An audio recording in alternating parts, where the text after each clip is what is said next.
Well, everybody, we have run into some problems. The light over a workstation over here is burned out. I think the ballasts have gone bad, and I want to, whenever that happens, to change them out to LEDs. So I'll have to get some LEDs, rewire that, pull the ballast out, rewire it, and get that changed out sometime, but we'll do that for some other day. But today I have a project that's going to be a little different. It's going to be a carpentry project instead of a refurbished project. So join me as we jump into this. So we're going to make some Adirondack chairs, and I will look for these plans online and see if I can't find them.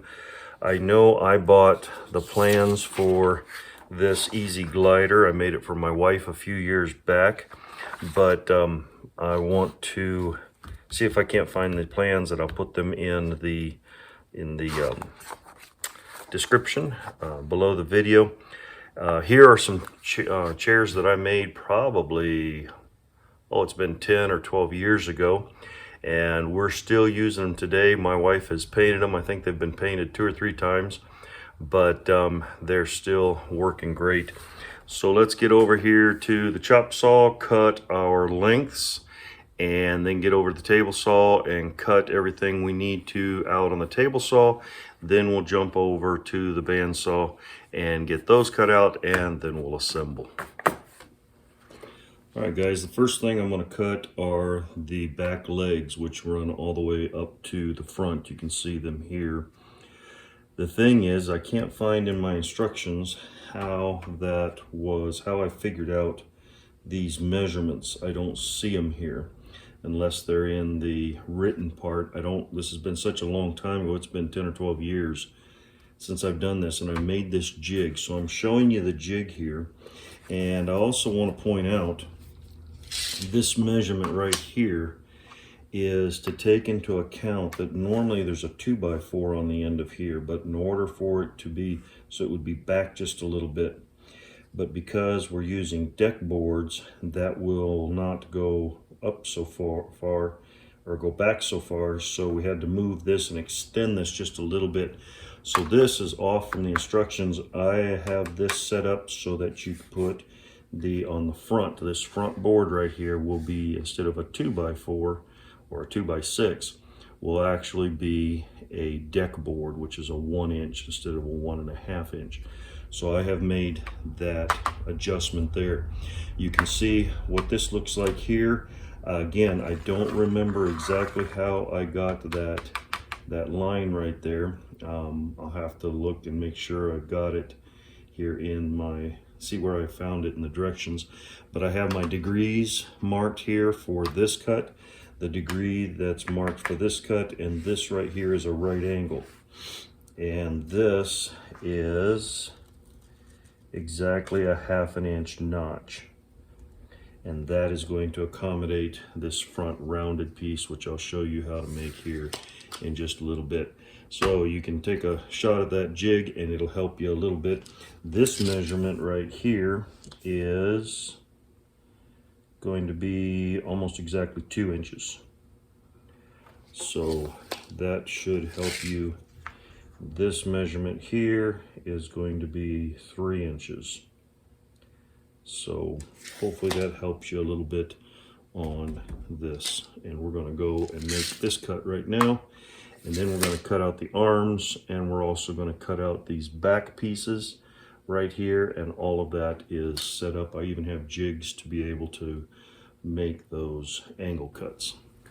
Another thing I want to point out is you can make these as high quality as you want. The first ones I made were out of red cedar, and it was very expensive. This is the most economical way I found to do it, was with deck boards and treated lumber. I'm not sure. I've always been curious about the synthetic deck boards that you can buy and see how that would work to build one of these. I'm not really sure about it, if it would be a little too flimsy or if it would, I don't know. I'm not sure about it, but I know this works, and so this is what I'm showing you.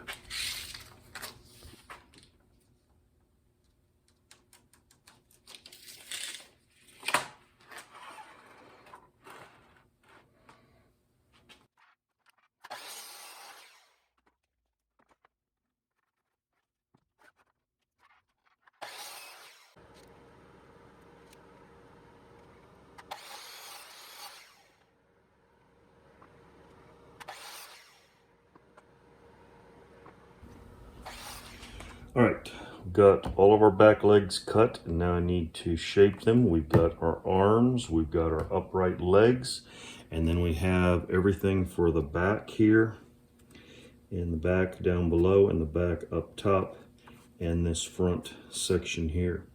So let's jump in on that.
All right, everybody, we've got this going in the right direction, getting the construction done. You saw me do the legs here. These are simply upright 2x4s. The plans have all of those in the dimensions they're supposed to be. This is 19 3/4 here. Then you have these pieces here, this front piece, the back piece, and then the upper back piece. And they are labeled. This is B, C, and G. I think these are I, the arms. So I'll show you how we do each of these. I'm going to do these pieces first, and then we'll do the arms and the slats. All right, we've got our two pieces here. This is the front and the lower back, and these are 22 inches wide. It's going to be our B and our part C. Our part B comes in 2 3/16 of an inch, and then there's an arch that's cut. This one here, the arch is cut from edge to edge. Now, the second time I built a set of these, I kept my drop-offs and labeled them. So this is for my B, and this is for C and G. And the G is for the upper one. So let me get this measured out and we'll get it marked. All right, I know many of you may not have the luxury of having a piece that's already cut for you. So I want to show you how to make random size arches. And you take a piece of wire and you bend it into that sort of shape. You take a thin piece of veneer, you put a string around it. This end here has just a hole in it.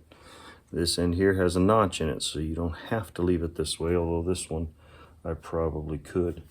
Now you flex and turn this and just twist it as you're going around, and you can always hook it right there like that, and you can see what kind of an arch you've got. And you can just keep taking that tighter and tighter and tighter until you get the arch you need. All right, so I've twisted this as far as I need to. You can see how this is catching. The knot is wound up right there, and this is catching to keep it there. The arch is set now. This is to be 2 1/8 of an inch high. Set it on this point over here and set it on this point over here. Should come in contact. You can do it on the inside or the outside, whichever you'd prefer. And then you can strike your line with your pencil.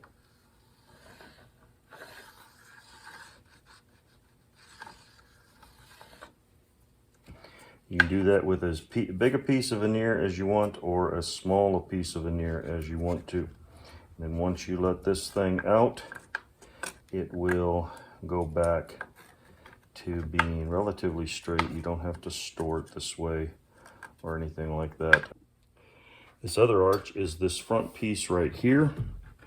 And so we're going to use our jig that we have, since I already have it. Showing you the proof of concept on the other one. This will mark. Now when you take these out, keep your jig, keep your drop-offs, and mark them so that you've already got them for the next time you want to build something like this.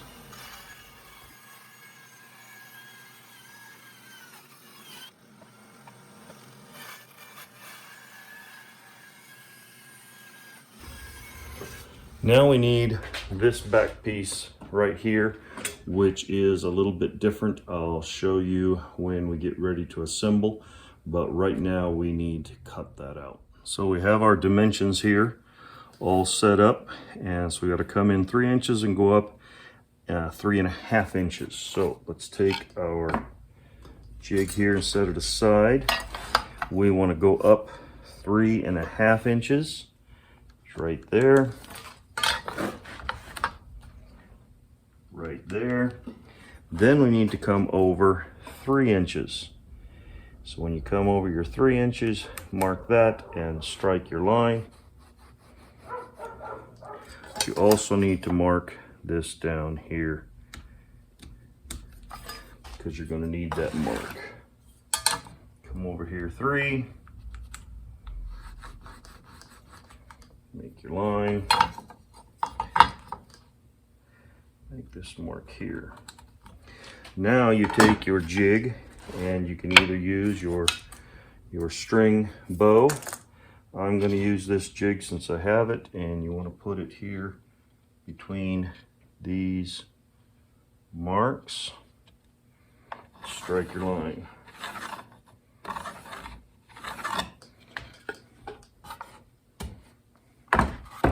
Now you're going to come up where these things connect, where those ends are, and you want to put your arch there and strike your line.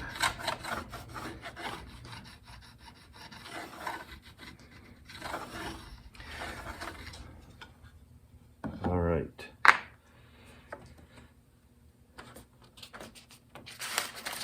I want to show you here. On this back piece right here, they put these little blocks to make your angle. I don't like doing that. It's just an extra piece. What I figured out is that angle tips that block so that this face is at about 23 degrees. So what I do when I go to cut this one right here is I will take and set my table at 23 degrees, make that cut, and that way I don't need that little block that sits in there.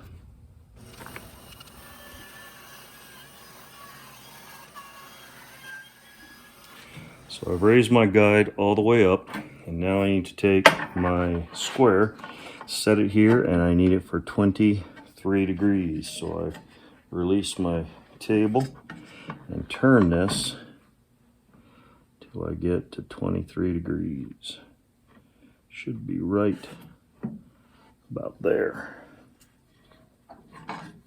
Lock that tight, and now I can make that cut.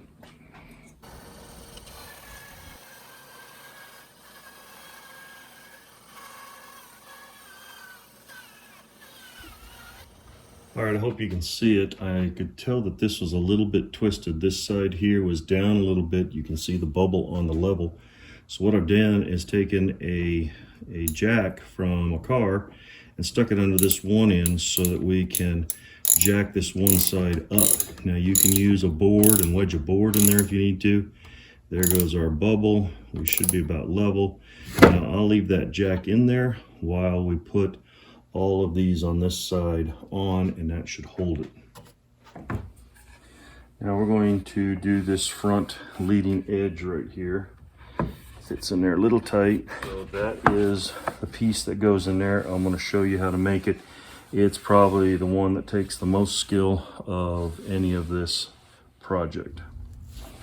All right, we're going to do this front piece on here. It's part of the seat, and you have to do it out of a 2x4, and there are 2 angles and 3 cuts that you have to make, and the directions show those very clearly. I will try to take a picture of this and be able to put it up here while I'm talking about it. Again, you're probably going to need to buy the instructions and plans, and then you'll be able to make these much more simply.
All right, on the table saw, we've created all these different facets. Now we're going to take the planer and we're going to touch and pull those down so that this is rounded. Got the block dog sticking up right here, but low enough that my planer won't hit it. I'll set that up against there, and let's clean it up.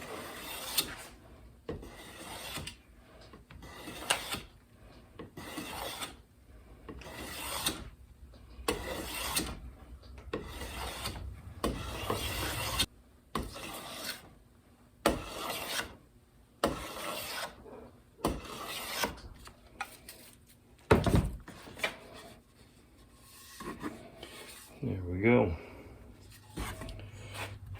Still has some flat spots here and here, but we've knocked off that so it won't dig in, and we've knocked this off so it won't dig in.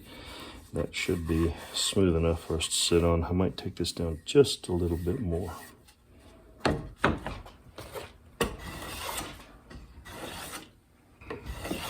All right, there's 2 things we need to cut now. We need to cut down the arms, and we need to cut down the slats that go on the back. So those take an angle. Now, the best thing to use is a wedge. There's a jig that you use to set your angles. These are just my drop-offs. The way I got these drop-offs, and I don't know if you can see those angles right there.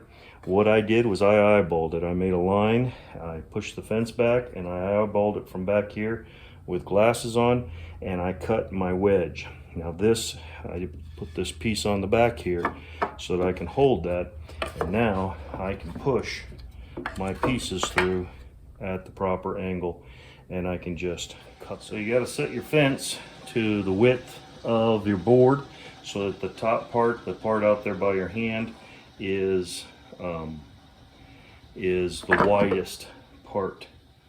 So let's go ahead and lock this down, and we'll cut these two.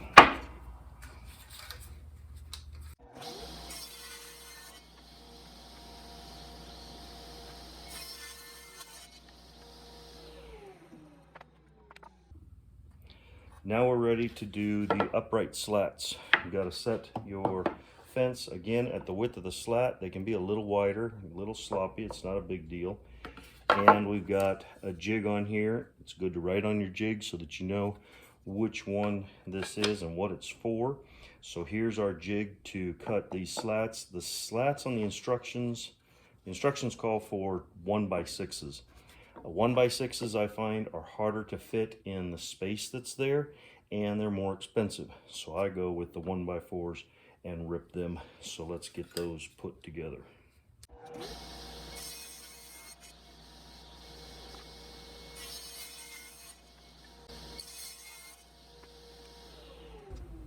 All right, I want to show you how to put a radius on this without any fancy equipment. You can just take a pencil and tie a loop in a string. I took, and up here at the top, I tied a knot so it can fit under my thumb. I set it right up here where I want it and get the pencil where I want it.